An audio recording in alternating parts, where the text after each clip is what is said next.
Muy bien, queridos, vamos a avanzar en esta serie que comenzamos la semana pasada de Segunda de Corintios. Y es una carta, como ya dije, pues muy poco predicada, una carta pues que está siempre bajo la sombra de la primera carta, que es en sí tan poderosa con los temas que trata. Entonces, Segunda de Corintios, pues a veces nos sorprende con los textos y en qué dirección va. Y hoy es precisamente un texto del cual yo personalmente no hubiese predicado, pero es lo que manda, es lo que hemos de hacer. Entonces yo os invito a que vosotros vayáis con vuestras Biblias a Segunda de Corintios capítulo 1 y vamos a tratar los versículos del 12 al capítulo 2, versículo 4. No voy a leer ahora el texto, sino que lo voy a ir leyendo en la medida que vayamos avanzando con el mensaje.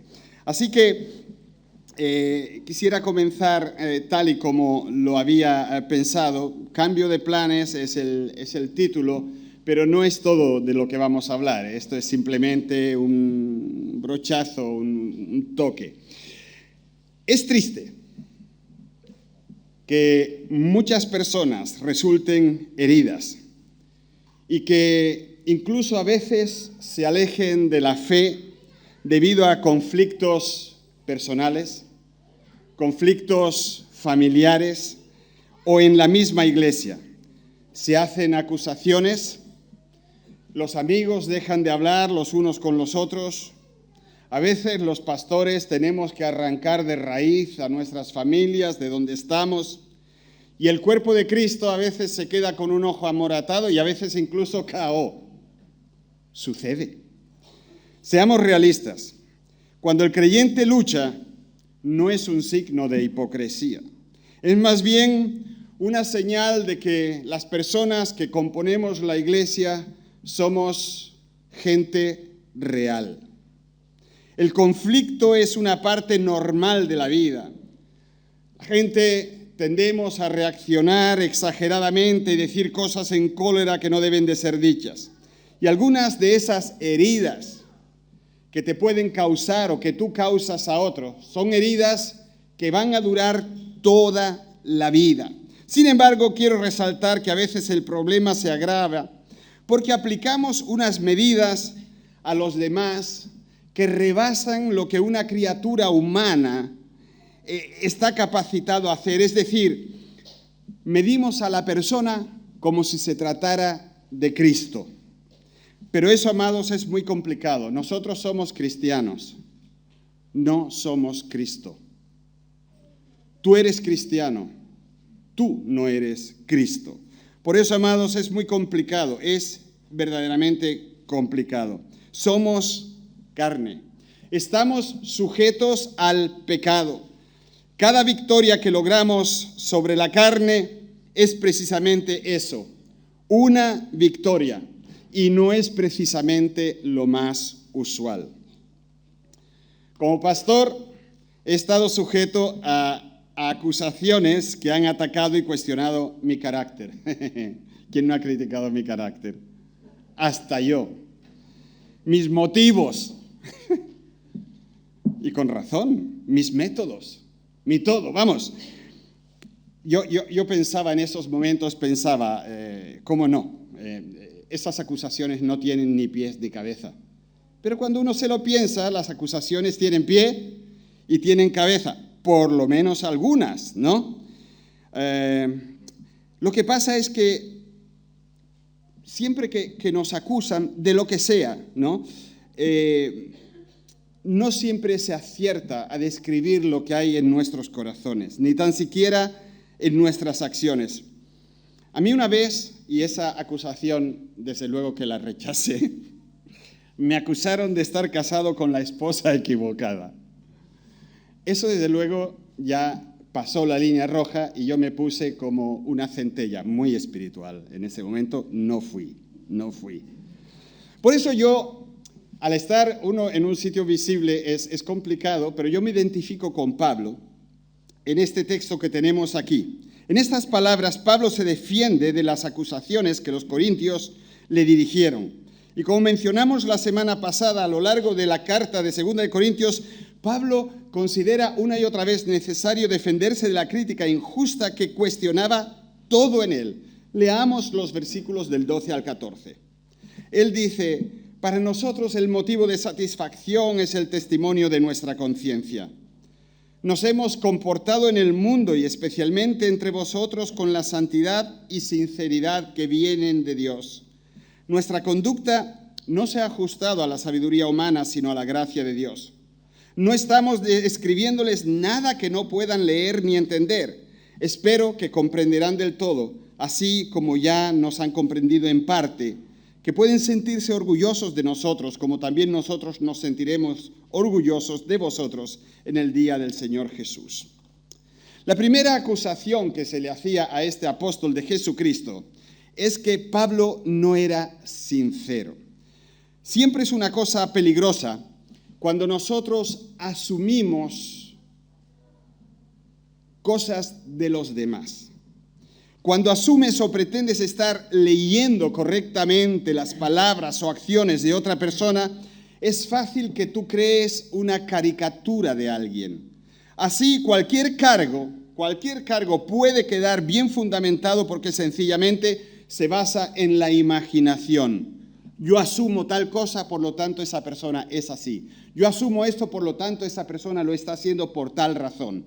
Y como hemos señalado antes, los eruditos creen que después de que Pablo oyó que había problemas en Corinto, fue a visitar a la iglesia, el hombre que le había fundado, pero la visita no le salió bien. Hubo un grupo de personas que se opusieron a Pablo y la manera del evangelio que él proclamaba. Pablo, se lee entre líneas, llamó a esa visita su visita dolorosa. Como resultado de este conflicto se levantaron muchas acusaciones contra Pablo. La primera era esta: que Pablo estaba compartiendo un mensaje poco sincero, que no estaba siendo del todo honesto. Y aparentemente la acusación era que Pablo estaba tratando de aprovecharse de ellos con palabras que no eran veraces. Y es muy difícil defenderse de una acusación así. Cuando hay un malentendido, y vosotros lo sabéis por vuestras propias experiencias, pues un malentendido conduce al otro y al otro y al otro. Y cuando comienzas a cuestionar la integridad o sinceridad de alguien, puedes atribuirle todo tipo de cosas. Y queridos, cuando alguien está en un sitio visible, las acusaciones pueden destruir a la gente. Un cargo de mal uso de los fondos de la iglesia, un supuesto acoso sexual, cualquier acusación, aunque no sea válida ni verdadera, puede destruir la reputación de cualquiera. Esa es la razón por la cual la Biblia nos advierte que no consideremos ni ponderemos como verdaderas aquellas acusaciones que no van avaladas por el testimonio de testigos. La insinuación es un arma que no requiere verdad, que no requiere de exactitud para poder destruir a una persona. Y Pablo se defiende a sí mismo de la única manera que puede defenderse en tales situaciones. Él testifica que él dijo lo que quiso decir y que quiso decir lo que dijo. Es decir, nada de donde dijo, digo, Diego, ¿de acuerdo? Eso no era su forma. Dijo que sus palabras deberían de tomarse tal cual. No estaba enviando mensajes ocultos. No había mensajes entre líneas. No existía la letra pequeña. Y Pablo dice que él y sus compañeros en todo lo que hacían dependían más de la gracia de Dios que de la sabiduría humana. En otras palabras, confiaban en el poder de Dios para usar la verdad, en vez de depender de la sabiduría humana o de la manipulación del mundo. Porque la sabiduría del mundo dice, di lo que sea que tengas que decir para conseguir lo que quieras conseguir. La cuestión no es la verdad, sino que tú consigas tu meta. En otras palabras, la verdad es aquello que me sirve para alcanzar mi propósito, en lugar de la verdad es aquello que es cierto. Pablo no estaba preocupado por conseguir imponer su pensamiento único.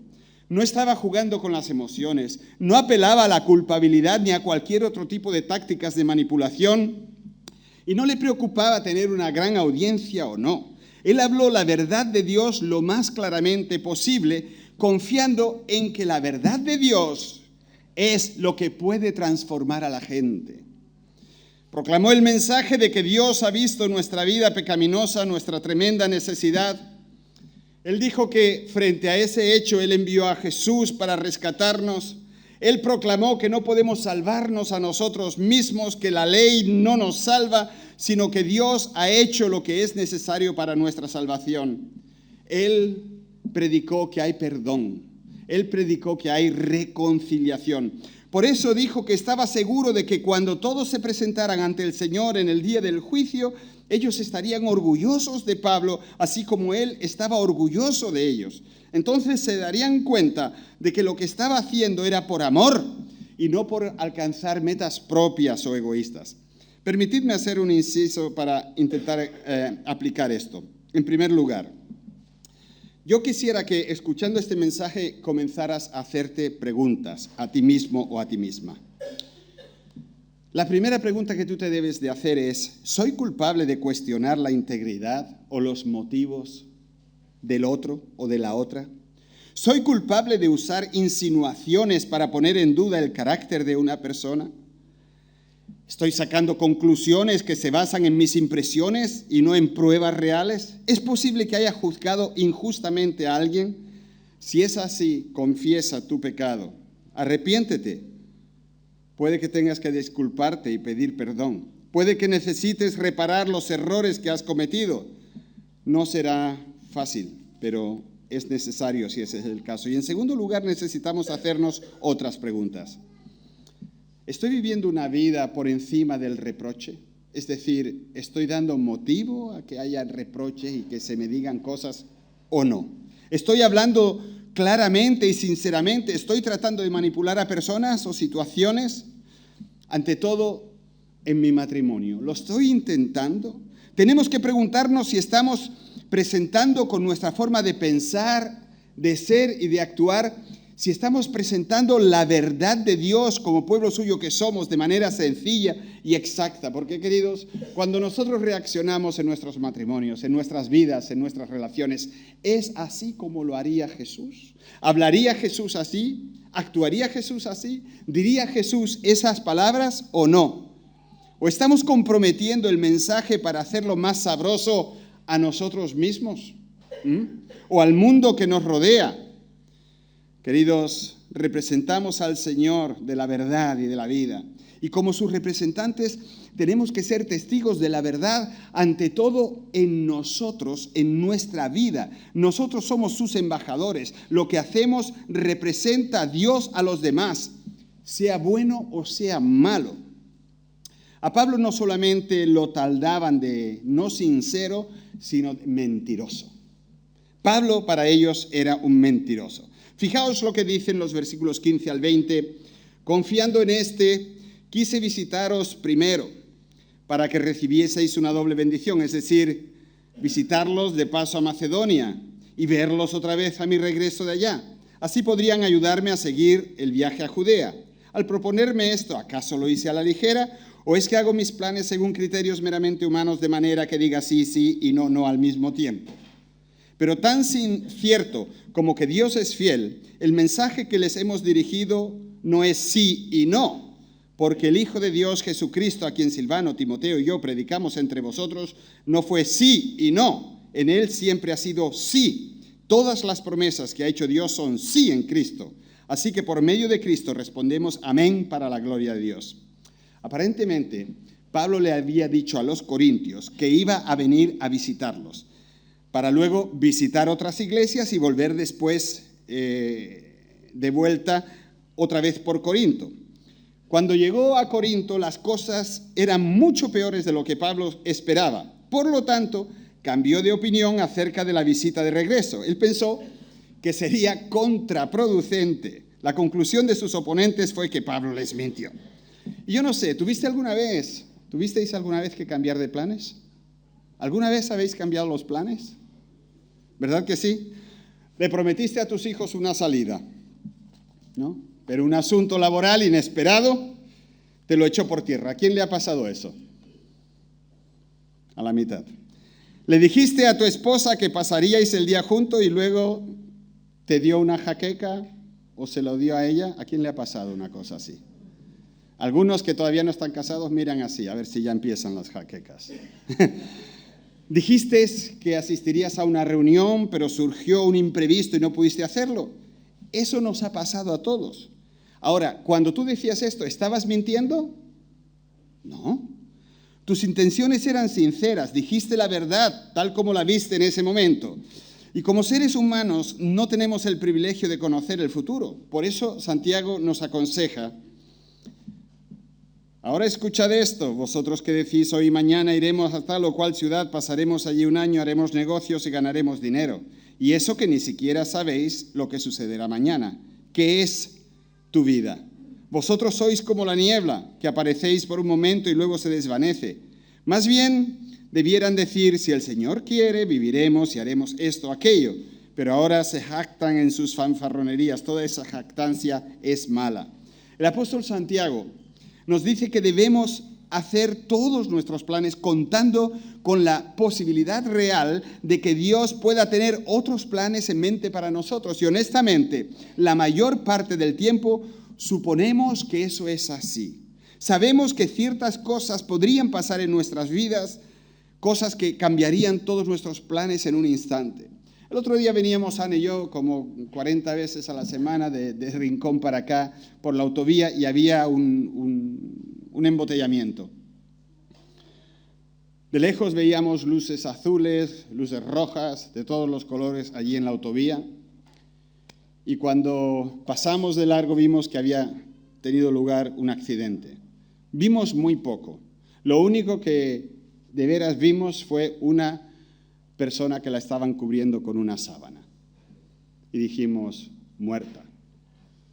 Está muerta la persona. No sabíamos si era un hombre o una mujer. Al día siguiente Ana miró en el periódico, quería verlo. Pues sí, una señora.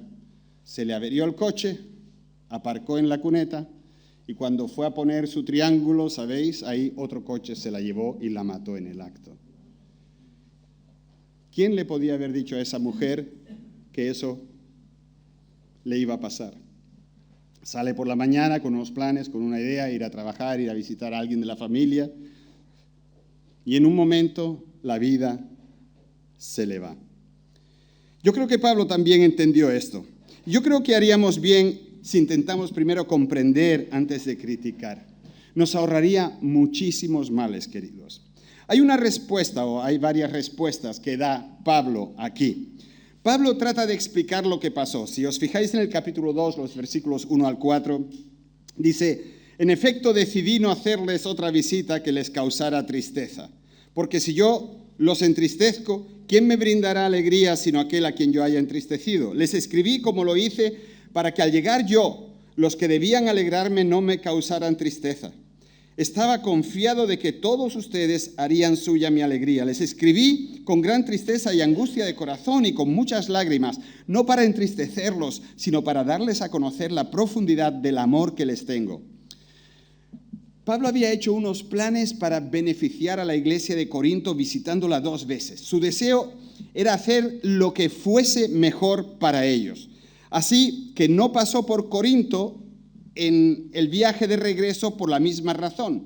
Sabía que si él pasaba por ese sitio en ese momento iba a causar más problemas y dificultades. Pablo creía que la situación debía de enfriarse antes de que pudiera resolverse.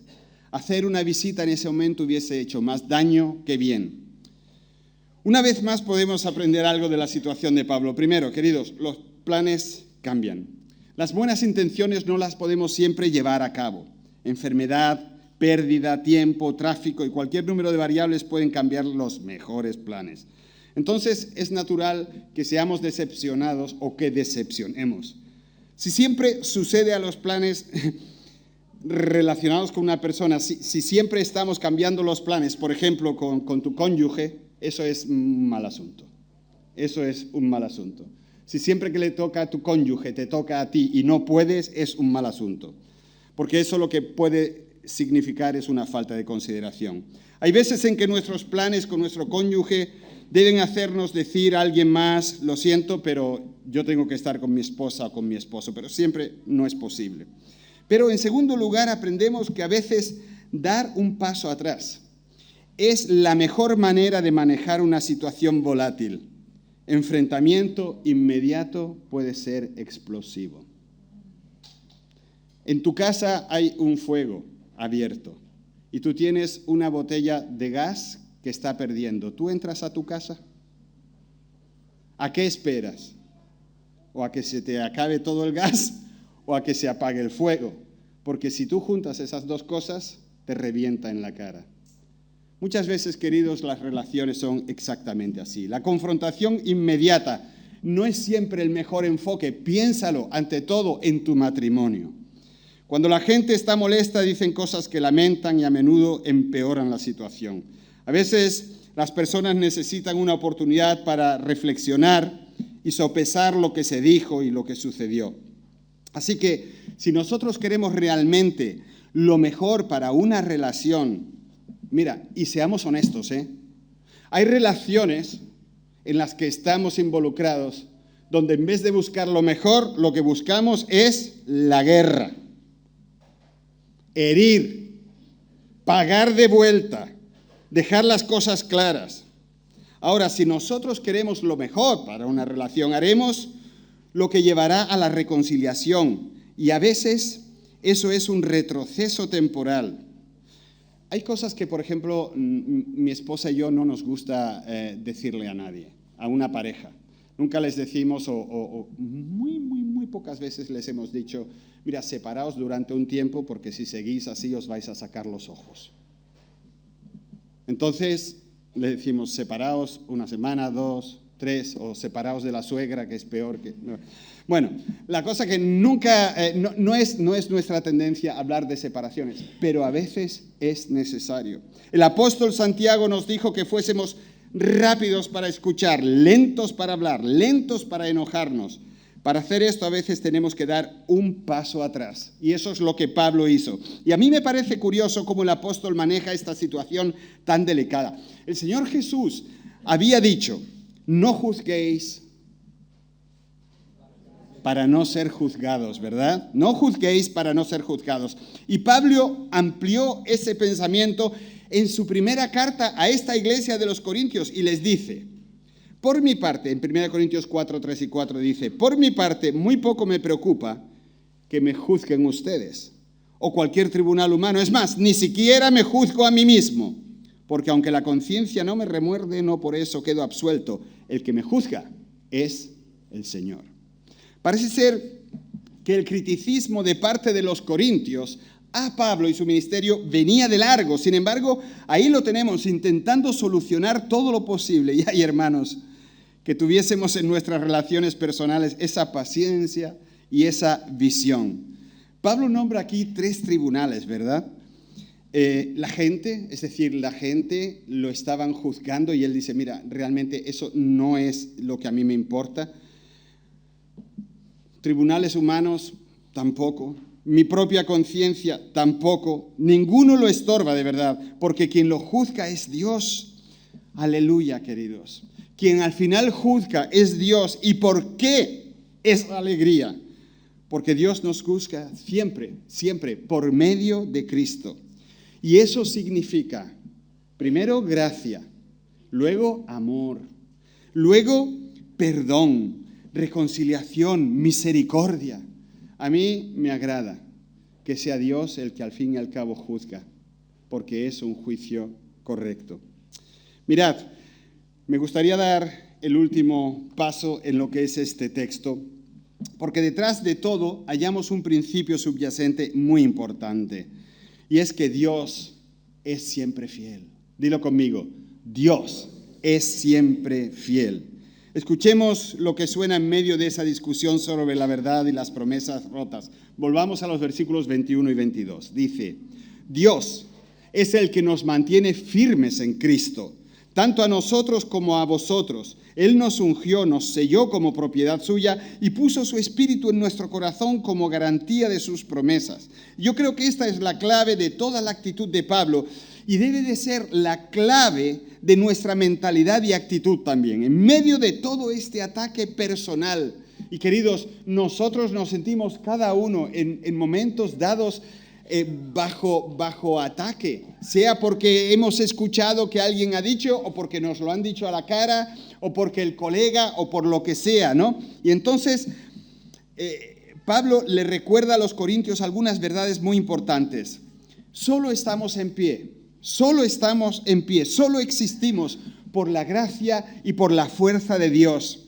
Mira, nosotros podemos enfocarnos en asumir poder en nuestras relaciones. ¿Cómo se asume poder en las relaciones? Peleando a ver quién se impone. Intentamos luchar por no perder el control de la familia, del matrimonio o de cualquier otro asunto. Y lo que demostramos es que hemos perdido completamente el punto de mira.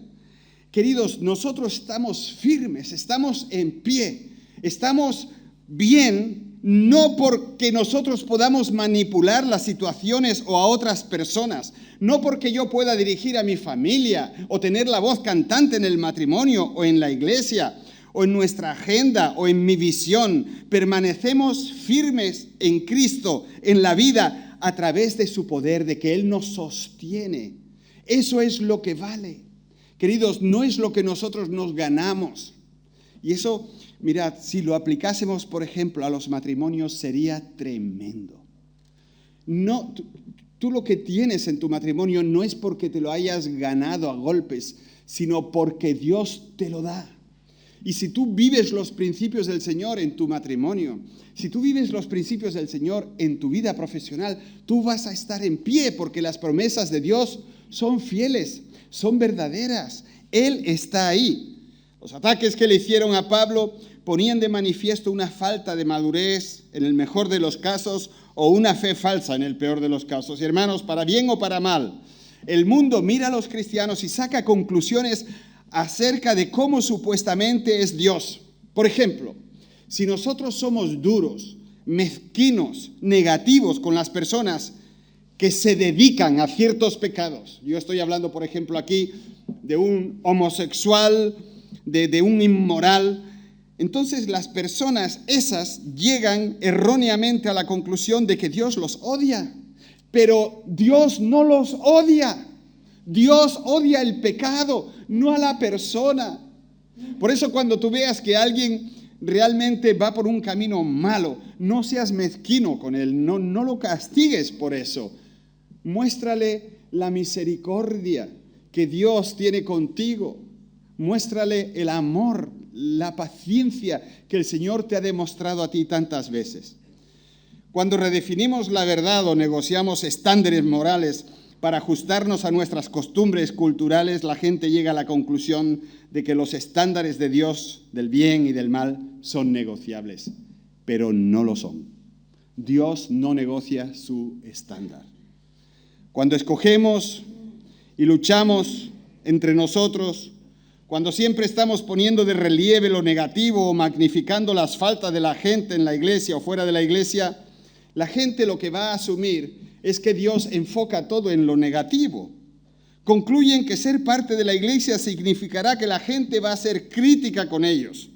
La verdad es que Dios quiere que el cuerpo de Cristo sea familia, se componga de personas que se animan mutuamente, con el objetivo de honrar a Cristo en nuestras vidas. Ay, queridos, qué bonita es una iglesia cuando es lo que Cristo quiere que sea. No el punto de unión del juicio y de la condenación, sino el punto de unión del amor y de la aceptación y de la misericordia. Por lo tanto, antes de que tú alimentes esa situación de conflicto en la que vives, es bueno pensar en el mensaje que nuestras acciones tendrán sobre las personas que nos rodean. ¿Qué mensaje estamos enviando acerca de Jesús? ¿Lo estamos presentando con exactitud o estamos despreciando su nombre? Cuando un matrimonio se pelea abiertamente en presencia de sus hijos, ¿qué les estáis diciendo de Jesús? Sobre la importancia, el papel que tiene Jesús en vuestra vida. Cuando un padre machaca a su hijo sin misericordia por cualquier cosa, ¿qué le estás diciendo de Jesús? Cuando un hijo es rebelde, cuando un hijo no quiere y rechaza lo que le dicen los padres, ¿por qué viene eso? ¿Qué es lo que ellos también están mostrando ahí? Queridos, como cristianos poseemos el mismo Espíritu. El Espíritu Santo ha sido dado a cada creyente y eso es lo que nos identifica como hijos de Dios. Y debido a que poseemos el mismo Espíritu, nosotros tenemos que estar moviéndonos en la misma dirección. Debe de haber un sentido de familia, de familiaridad en nuestro medio, porque hemos sido hechos uno en Cristo. Queridos, yo creo que en todas nuestras relaciones, en todas, debe haber una humildad que vaya creciendo dentro de nosotros debido a la comprensión de que somos hechos nuevos por la gracia inmerecida de Cristo. Lo decisivo para Pablo no son sus logros, sino lo que Dios ha hecho en él. Lo decisivo no es lo que tú alcances, sino lo que Cristo haga en tu vida. A mí me asombran los nuevos curriculums vitae en Alemania. Si tú escribes un currículum vitae en Alemania, tienes más o menos que alabarte todo lo que puedas. Yo no sé si en España esa moda ha llegado. Tienes que decir de ti lo que hay y lo que no hay. Estilo esto de, yes, I can. ¿Vale? Un espíritu así. Pero de lo que estamos hablando aquí es de sinceridad y de sencillez.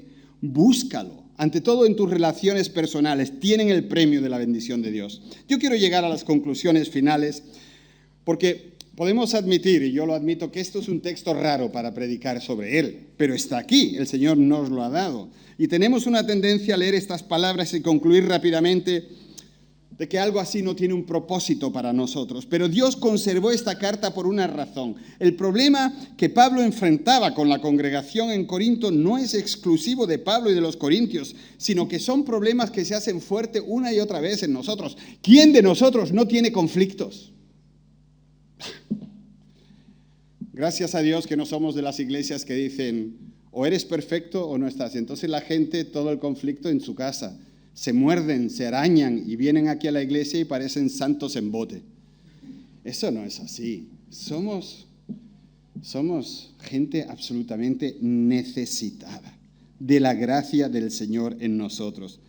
El problema que Pablo enfrenta, lo repito, no es exclusivo de él. Son problemas relacionales. Entonces, ¿qué debemos de aprender? Permitidme algunas sugerencias, ¿vale?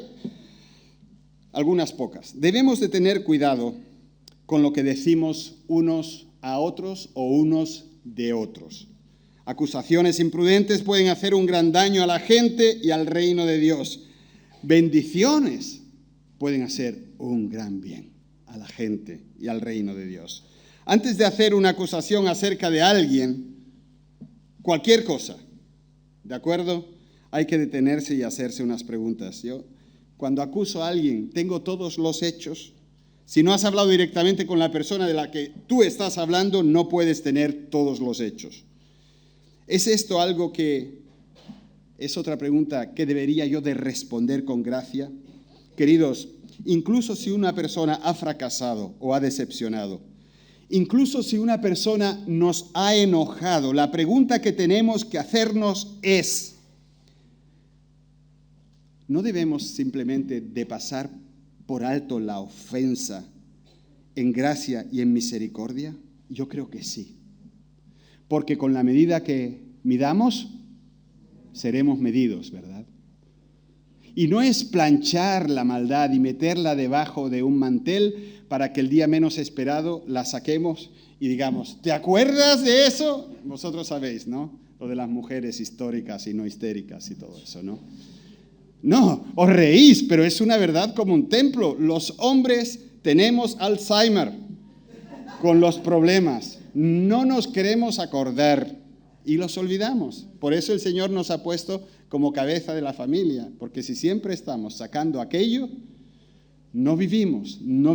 Las mujeres a veces, perdonad, hermanas, no es misoginia, pero es que parece que se alimentan de esas cosas y nunca están bien. Entonces, yo quiero ser medido con la medida que yo juzgue. Yo no puedo juzgarlo a él de esa manera porque se me haya atravesado 15 veces o 2 veces o una vez. Yo no puedo sacar asuntos por los cuales alguien ya pidió perdón. Esas cosas están olvidadas. Yo tengo que aplicar misericordia, gracia y esperar a la vez que Dios aplique esa misericordia y esa gracia a mi vida. Debemos de estar orientados hacia el reino de Dios en la solución de problemas. Siempre es tentador, es muy tentador, ser guiado por nuestro deseo de ganar. ¿Quién de vosotros no le gusta ganar? ¿A quién le gusta ganar? Vamos a ver, manos arriba, es un atraco. ¿A quién le gusta ganar? A todo el mundo le gusta ganar. Ahora, escuchad esto, por favor. Como seguidores de Cristo, debemos de aprender a definir ganar de manera diferente. Nosotros ganamos cuando resolvemos el conflicto, no cuando nos den la razón. Ganamos cuando construimos sobre la verdad. Ganamos cuando mostramos gracia, amor y misericordia. ¿Quieres que lo repita? Vale. Ganamos cuando resolvemos el conflicto, no cuando nos dan la razón. Ganamos cuando construimos sobre la verdad. Ganamos cuando mostramos gracia, amor y misericordia.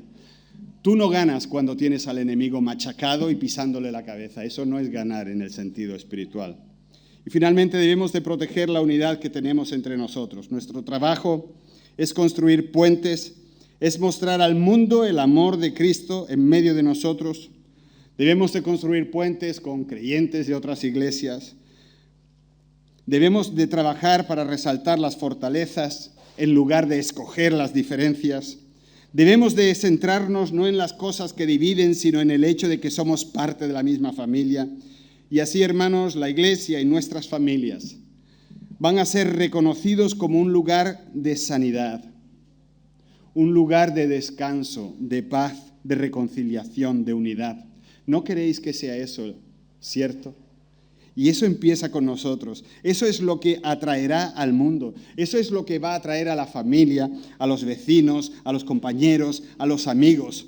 Decir, mira, cuando estoy con esa gente, yo noto que hay sanidad, que puedo relajarme en su casa, que hay descanso, que hay paz, que hay reconciliación, que hay unidad.